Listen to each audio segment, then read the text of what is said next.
Welcome to The Why. In our podcast, The Why, we're going to cover topics that are important to SAP customers and to our team. We want you to share this information internally. We want you to share this information outside of SAP Ariba. And we want you to be able to connect with other thought leaders in our business. This week, we are at SAP Ariba Live, which is the place to be for companies that want to learn more about B2B. Joining me for today's podcast is April Crichlow from Customer Marketing at SAP Ariba. April, welcome to The Why. Thank you so much for having me, John. April, tell us a little bit about your role at SAP Ariba, both in marketing as well as for some of the purpose-driven programs that we have at SAP Ariba. Absolutely. I lead customer marketing overall for Ariba, and it's really an opportunity to bring together our buyer and supplier customer marketing strategies and activation plans in the market. In addition to that, I also am the diversity and inclusion lead overall for SAP Ariba, and it's been such an honor over the last 7 or so months to jump into this role and learn about all of the incredible things we are doing as a company, and then also how do we take that forward at SAP. Tell us a little bit more about why diversity and inclusion is important to a company like SAP and probably like most companies. I think companies have to embrace diversity for the right reasons. We know that the best ideas do not come from homogenous teams, but rather from diverse groups who have different backgrounds and who think differently. And that's truly what sparks innovation. And for a tech company like ours, that is critical.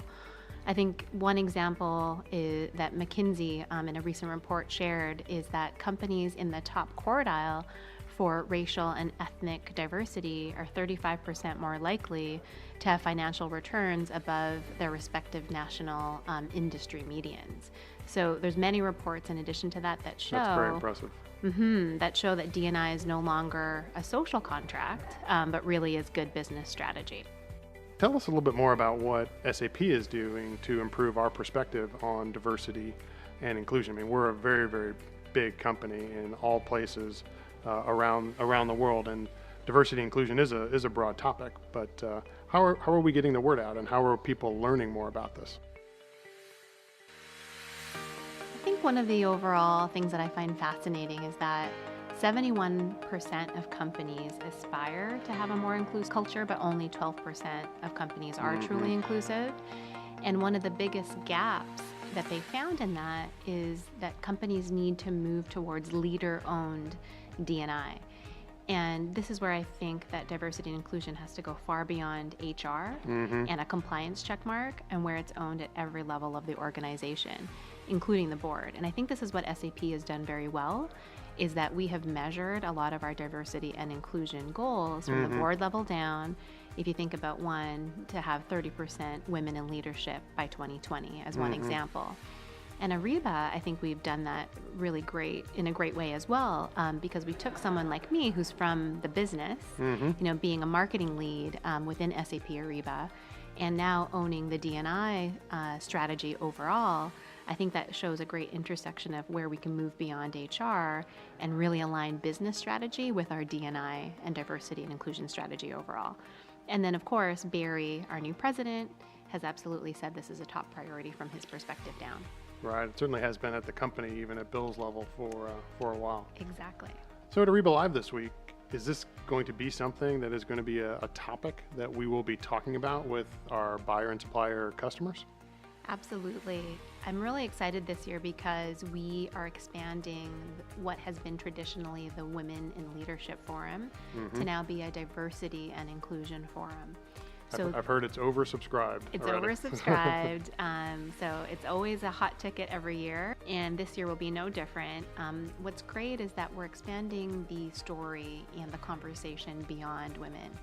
And in that sentiment of inclusion, now expanding the topics to be about unconscious bias, to be about leadership of the future and procurement, to be about where men and women can partner together as we think about these topics. So that forum will be an absolute great place where we'll talk about that, with our customers.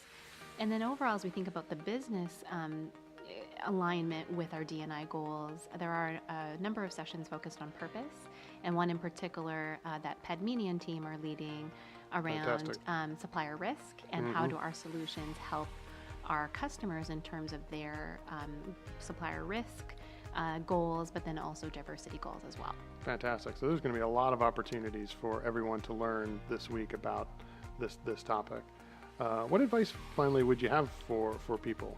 You talked about the fact that it can't be a check mark. It can't be something that's owned by HR. It really needs to be something that probably everybody in the organization takes responsibility for. What other advice would you have either for a company that really wanted to address it or just individuals overall? I think it really is as simple as that old saying is that it starts with you, you know, and I think a lot of the awareness around diversity and inclusion is about asking yourself that question. You know, I think this week will be a great opportunity to learn, you know, all of us have unconscious bias based on how we grew up, you know, what our experiences were, and that's not a bad thing, you know. I think it's about the awareness on where we can pinpoint where we might have those biases and how do we then start to get around them so that we can truly have a diverse and inclusive culture. So I think it starts with you. You know, ask yourself that question, and there's no sort of name and blame or shame in that because everybody has an element of it. And then also, I think, you know, there are a number of trainings within SAP, whether it be Focus in Insight or on Insight, or other trainings. We have a new Jam page for Ariba where we're going to be hosting and sharing a lot of our resources on our diversity and inclusion goals this year. So would really recommend that. And of course, if anyone has questions, you know, please come to us on the diversity and inclusion team. We're always looking for ideas and always looking for ways that we can expand the conversation. Fantastic. April, that's great advice for all of us. So we appreciate your time today for joining us on The Why, and it absolutely has been a pleasure to work with you and your entire team, both in D&I and in marketing. So have a great conference this week. Thank you. You too, John. Thanks so much. Our podcast, The Why, is put together by the People First team. We'll be producing The Why on a regular basis. If you have recommendations for topics, please contact the People First team. And please share this podcast with other members of our team or even outside our team. Thank you for listening to The Why.